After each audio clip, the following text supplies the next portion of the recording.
గతంలో ఏదైతే ఇప్పుడు కేసీఆర్ గారి ప్రభుత్వంలో దాదాపు 12,000 ఎకరాలు ఫార్మాసిటీ కోసం సేకరించి పెడితే అటువైపు కనీసం కన్నెత్తి చూడని రేవంత్ రెడ్డి ఈరోజు పేద రైతులైన కొడంగల్ అదేవిధంగా వికారాబాద్ రైతులు ఎవరైతే ఉన్నారో వాళ్ళ భూములు తన అల్లుడి వ్యాపారం కోసం, తన అల్లుడి ఫార్మా క్లస్టర్ల కోసం ఈరోజు అప్పనంగా దౌర్జన్యంగా ఈరోజు గుంజుకుంటూ ఉన్నారు. ఈ పద్ధతిని మేము తీవ్రంగా ఖండిస్తూ ఉన్నాం.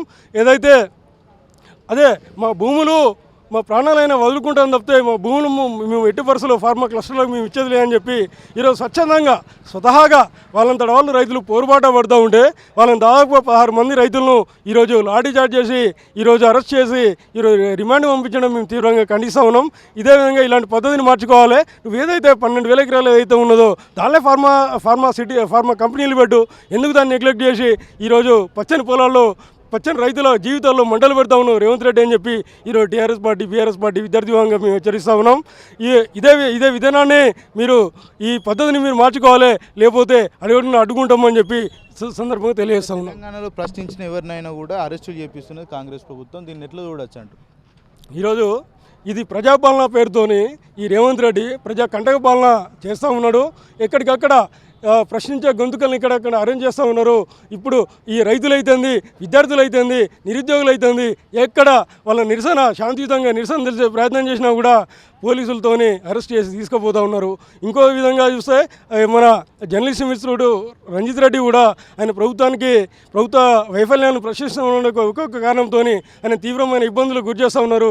ప్రతి క్షణం ఏంటంటే ఆయన చుట్టూ పోలీసు పహారా కాస్తూ ఉన్నారు. అదేవిధంగా ఆయనను అక్రమంగా అరెస్ట్ చేసి కోర్టుల చుట్టూ, పోలీస్ స్టేషన్ల చుట్టూ, జైళ్ళ చుట్టూ చెప్తూ ఉన్నారు. ఈ పద్ధతి కూడా మార్చుకోవాలి. ఇది రేవంత్ రెడ్డి గారు మీ నియంతృత్వ విధానాన్ని వెంటనే మార్చుకోవాలని చెప్పి ఈ సందర్భంగా కూడా హెచ్చరిస్తూ ఉన్నాం. మొత్తానికి ఏదైతే ప్రభుత్వం ఉందో రైతుల మీద కక్షపూరితంగా ఏదైతే చేస్తూ రైతులను ఇబ్బంది పెడుతుంది, ఏదైతే రైతు రాజ్యం అని చెప్పుకుంటేనే మరోపక్క అరెస్టులు చేపిస్తుంది. ఆ కలెక్టర్ కూడా నా మీద దాడి జరగలేదని ఒక చిత్రం కూడా మనం చూసాం. మొత్తానికి ఏం చెప్పదలుచుకున్నారు ప్రభుత్వానికి ఈ విషయం మీద? ఈరోజు ప్రభుత్వం ఏదైతే రైతులతో మీటింగ్ పెట్టి సామరస్యపూర్వకంగా వాళ్ళ అంగీకారంతో భూములు తీసుకోవాలి. అలాంటి పరిస్థితి లేకుండా దౌర్జన్యం చేసి రైతుల దగ్గర వాళ్ళు పేద రైతులు 1-2 ఎకరాలు ఉన్న రైతులు వాళ్ళ భూములు తీసుకుంటే వాళ్ళ బతుకులు ఏం కావాలి, వాళ్ళ జీవితాలు ఎటు కావాలి, వాళ్ళ ఫ్యామిలీలు ఎటు కావాలి, ఆ బాధతోని మాత్రమే వాళ్ళు ఆవేదనతోనే ఈరోజు బయటకు వచ్చి వాళ్ళు ఆందోళన వ్యక్తం చేస్తూ ఉన్నారు.